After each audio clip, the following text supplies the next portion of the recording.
மக்களுடன் முதல்வர் திட்டத்தில் பல நடவடிக்கைகள் எடுக்கப்பட்டு பல லட்சம் பேர் இன்றைக்கு அதில் பயன்பெற்றிருக்கிறார்கள். பல ஆண்டு காலமாக பிரச்சனைகள் தேங்கியிருந்த பிரச்சனைகளுக்கு கூட ஒரே நாளில் தீர்வு கிடைக்கிற அளவில் அந்த நடவடிக்கை எடுக்கப்பட்டிருக்கிறது.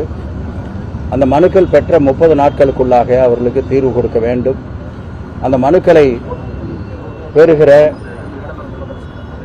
யார் யார் மனுக்களை கொடுக்கிறார்களோ அவர்களுக்கு ஒரு அத்தாட்சியும் கொடுக்க வேண்டும் என்பதெல்லாம் மாண்புமிகு தமிழ்நாடு முதலமைச்சருடைய எண்ணமாக வெளிப்படுத்தி அதை அதிகாரிகள் மிக சிறப்பாக செய்து கொண்டிருக்கிறார்கள்.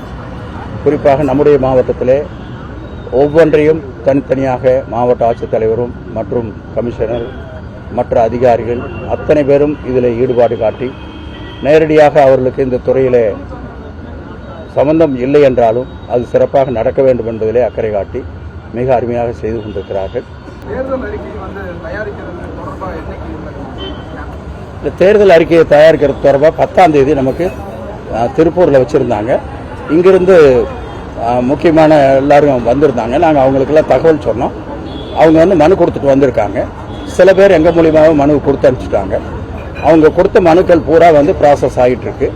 ஏதாச்சும் மிஸ் ஆகிருந்தா கூட மறுபடியும் வந்து அவங்க அனுப்புறதுக்கோ கொடுக்கறதுக்கோ அவங்க தயாராக இருந்தால் பண்ணலாம்.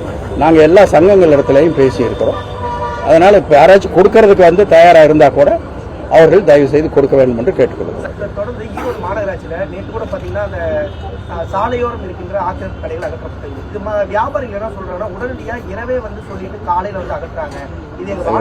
அது வந்து ஒரு தப்பான செய்தி. அதுதான் எங்கள் மனசை ரொம்ப பாதிக்குது. மாச கணக்கில் அவங்களுக்கு சொல்கிறோம், அவங்களுக்கு இடத்த காமிக்கிறோம், இந்த இடத்துக்கு போயிடுங்க.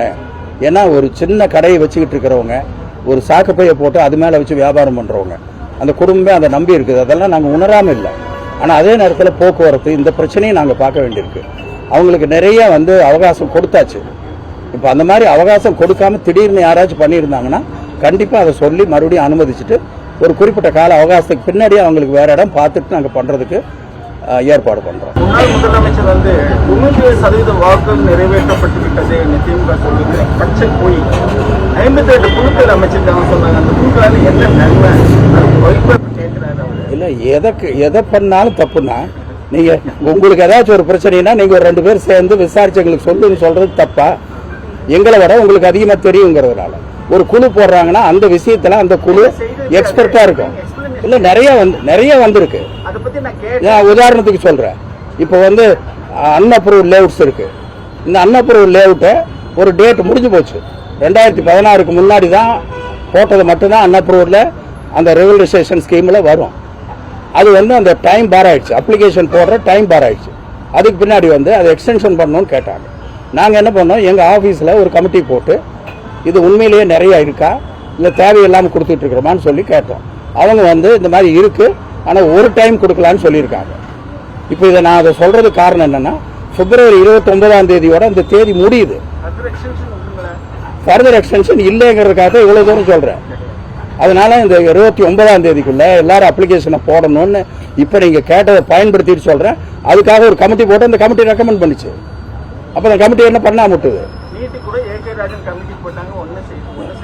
ரிப்போர்ட்டை கொடுத்துருக்காங்க. இது செய்ய வேண்டியது மத்திய அரசாங்க. நான் பட்டியலிட்டு சொல்கிறேன்.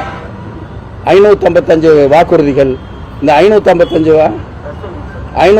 வாக்குறுதிகள்லையும் எதை செஞ்சிருக்கிறோம் நான் வந்து பட்டியலிட்டு சொல்கிறேன். அவர் வந்து ஒரு 14 என்னமோ இதெல்லாம் நடக்கலைன்னு சொன்னார். அப்போ மற்றதெல்லாம் நடந்திருக்குன்னு தானே அர்த்தம். நீங்கள் 5% தான் நடந்திருக்குன்னா நடந்ததை அறிவிச்சுட்டு மிச்சமெல்லாம் நடக்கலைன்னு சொல்லலாம்ல. 14 தான் அவர் சொன்னார் இது நடக்கலைன்ட்டு.